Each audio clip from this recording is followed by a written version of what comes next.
So here we're going to look at our nitrogen connected to our carbon structure and how that's going to affect our substitution and potentially our elimination reactions. Remember, that's what this chapter is about.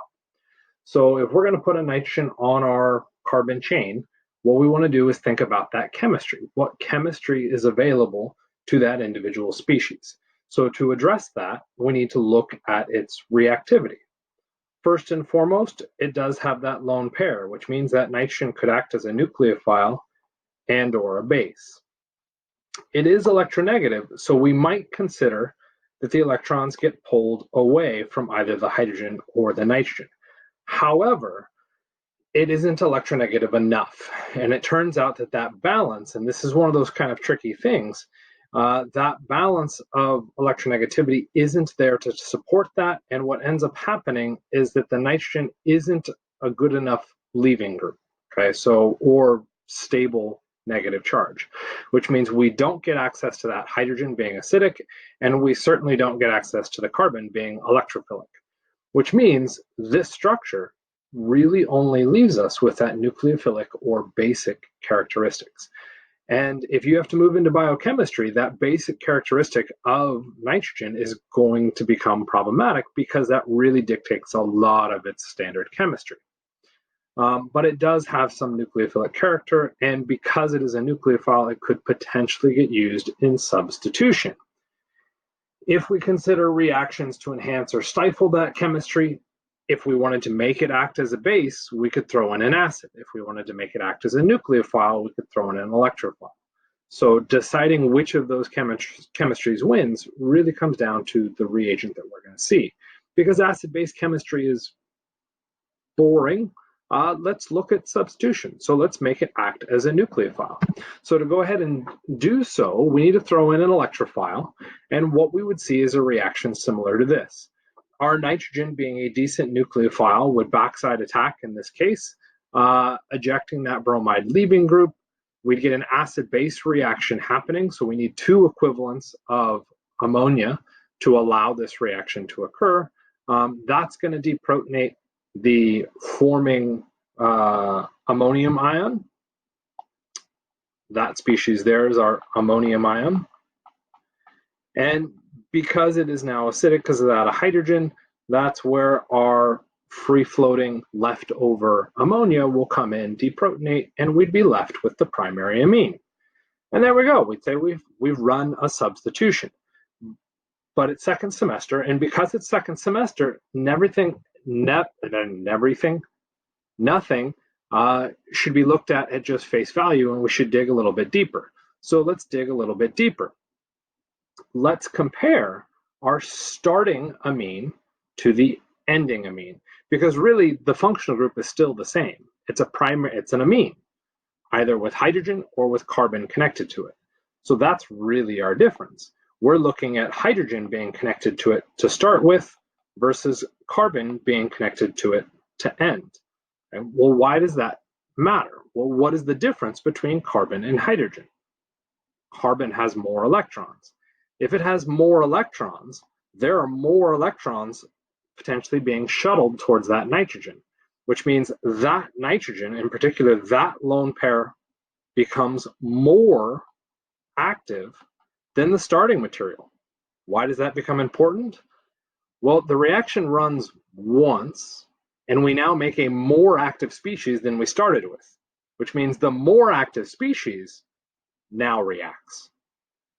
Right? Which means if we were to look at this at a much larger scale, once we've run it once, we still have that starting bromide floating around. We still have the NH3 floating around. And so once it's happened once, that's our reaction solution. And in that reaction solution, the primary amine is actually going to be more active than the NH3, which means the very next reaction to run is this one, which means we would now get, again, this nitrogen with two hydrogens, positive, and now that carbon structure and more bromide floating around. But I would now get a secondary amine. Another equivalent of amine can come in and remove that hydrogen. This becomes the problem with nitrogen. while it's neat and has its nucleophilic and basic characteristics, that nucleophilic chemistry is reborn, if you will, at the end of one reaction cycle.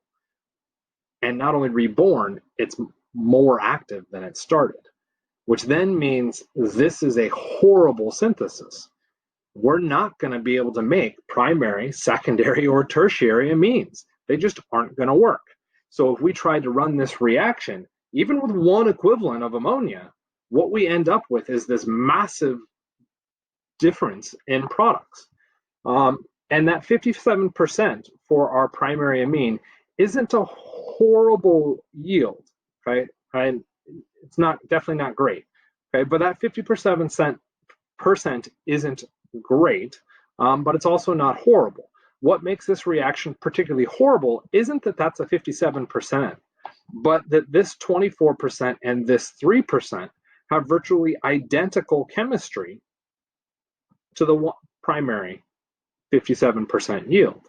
Because they have identical chemistry, those two species are virtually impossible to separate from the primary amine, which means, yes, I may produce a half-decent yield of my primary amine, but I have virtually no way of purifying it. It doesn't matter how good your yield. Well, if you get a 99% yield, that's pretty good. 1% impurities isn't too bad. Okay, but in this case, that's a lot of impurities to be dragging along, and we don't have an easy way of removing those because, again, their chemical properties are all the same. Okay, so really the lesson that we're getting here is that when we look at amines, we really only have access to them acting as bases. While they can act as nucleophiles, we actually don't want them to act as nucleophiles because that chemistry is just a mess. Or is it? Okay. Why did it not yield just the primary amine? Well, the primary amine was also a nucleophile, and so it could continue to react. Well, if we look at that overall reaction, what changes could we make to ensure that we only get one product? Okay? And usually I get people shouting out in class suggestions, which is awesome, but you can't do that now. And one of the first suggestions is you control the amount of starting materials, which is a neat idea, but these amounts are already controlled. They're set at one equivalent. Okay? And even if we did that, that doesn't fix the issue that the primary amine is equally active, if not more active, than our starting amine, which means we'll get some amount of the secondary and tertiary. Okay? So how can we ensure that we only get one product? Okay? Well, that one product is really going to come down to looking at these products and deciding which of them is different from the others. That would be the tertiary, or not tertiary, begins with 4, quaternary. Our quaternary amine. Why is that one so different? Well, what happened to the lone pairs associated with the nitrogen? There are none. In each of the other cases, there are implied lone pairs to satisfy the octet of nitrogen. In the quaternary amine, it already has its satisfied octet, which means there are no lone pairs. It is not a nucleophile. It cannot react more. So how could I change the conditions to force just the quaternary amine? Hopefully what you've come up with is that I add a crap ton of the alkyl halide. The alkyl halide as the electrophile, if I just add a ton of it into solution, right, it doesn't matter which amine I make, there's still more alkyl halide to react, and I can fully saturate all of the nucleophilic sites on that nitrogen. Right? So that's going to be how we drive this, and that's going to get us to the quaternary amine, which would then address the next question, why? Why do I want the quaternary amine? Well, let's take a look at that. Okay? Do we want the nitrogen to be positive? If we went back and looked at our oxygen, we protonated the oxygen, and what did that do? That turned this into a great leaving group. Well, does nitrogen want to be positive? Similarly to oxygen, no, it's a little bit more okay with it than the oxygen due to electronegativity differences, okay? But it still doesn't want to be positive. That means we have a good leaving group, okay? So great. we have a good leaving group. What can we do with a good leaving group? Well, what reactions gave us leaving groups? There were two: substitution and elimination. Right? So could I run a substitution reaction with this now? To do that, I would have to add a nucleophile. So if we go through and draw out what I'd be looking at, those are all CH3s, right? 3 positive. Could I now add a nucleophile into this solution so that it could come in and chase that leaving group off? Right? It's not as good a leaving group as the oxygen because oxygen was more electronegative, which means we're probably going to have to force this structure off. That means needing a strong nucleophile, which would mean SN2, and that becomes problematic because that is a giant steric snowball of a mess. Okay? Which means when we think about the two reactions that were possible for this, both substitution and elimination, the substitution isn't likely due to all of that steric hindrance, which means instead we want to push an elimination reaction. To push an elimination reaction, what conditions usually help? So heat, usually a good signifier for it. We have a somewhat decent leaving group. What else is typically a signifier? Usually a base, and usually a strong base. We could identify that as a strong base by drawing that negative on there. So now we would expect to run the elimination, and we would go through and we would remove a hydrogen from the beta position to go through and form our final product. Right? For those of you that have read ahead, you're probably shouting, but.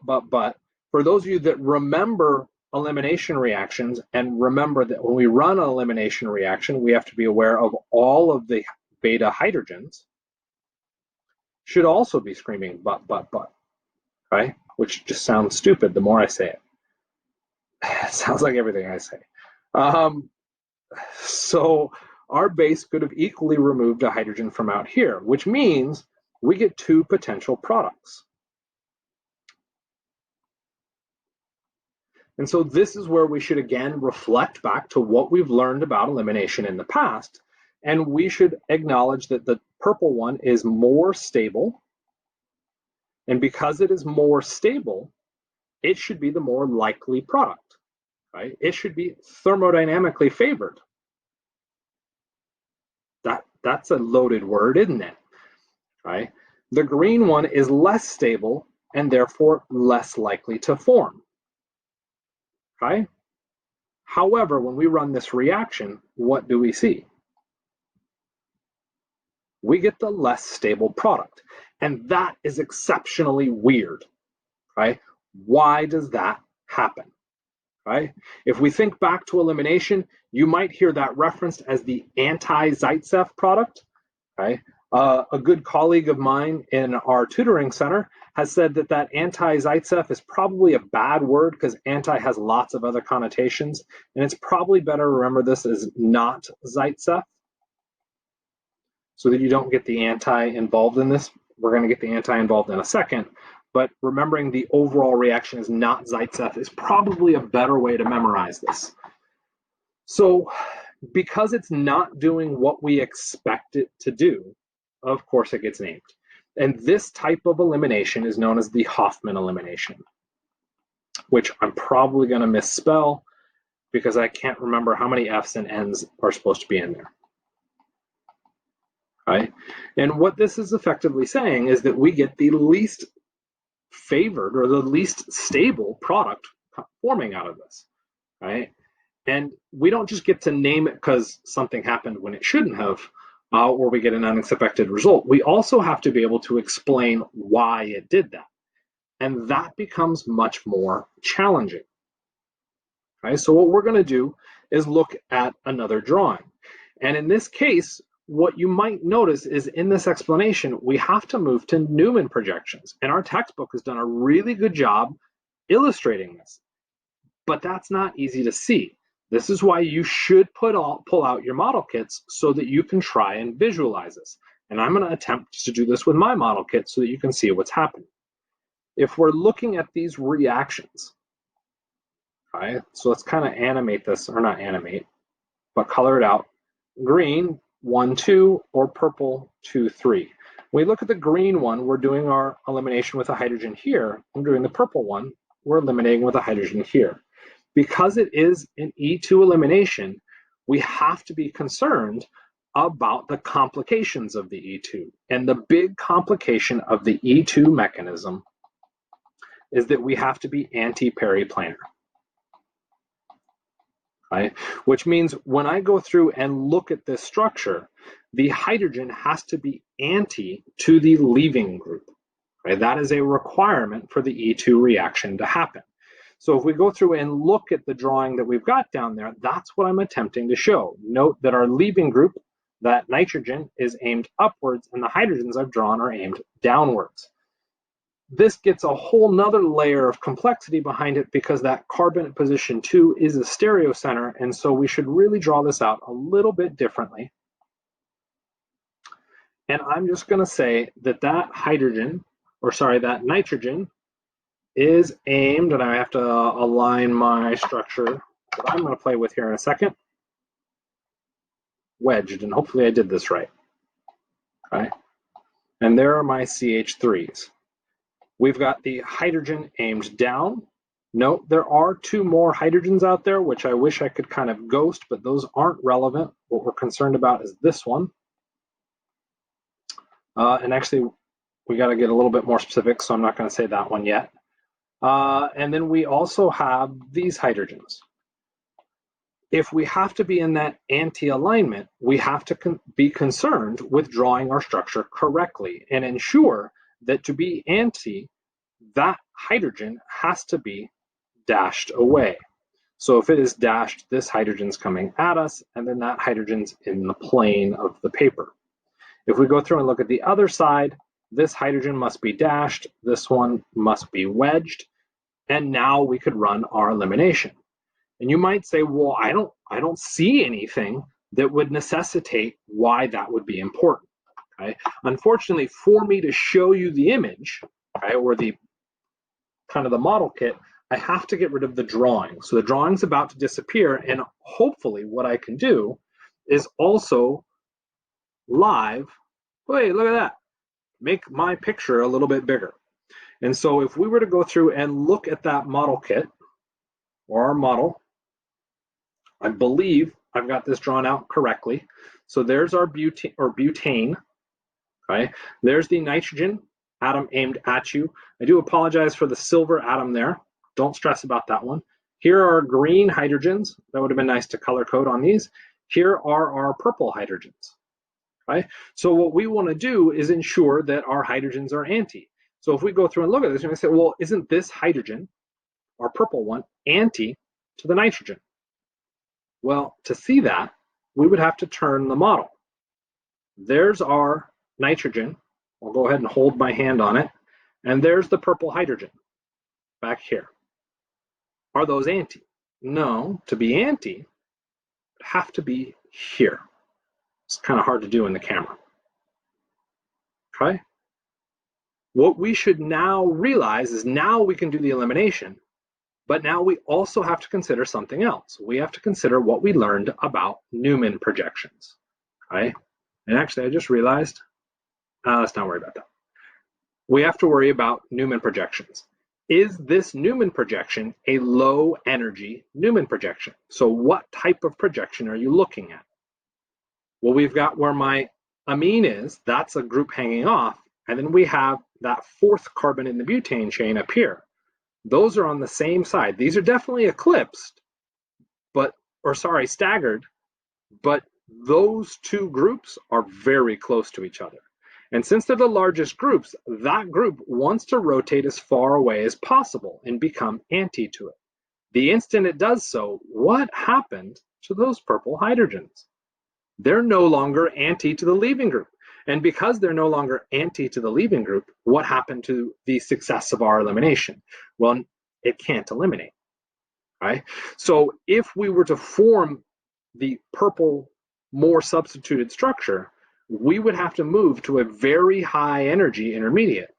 That requires a lot of energy to get there. So we'd have to heat the reaction up a lot to force that. It's also not going to form fast because I have to clear that activation barrier. Okay, so that was our purple. If we look down the 1,2 bond, so now I'll turn the model again.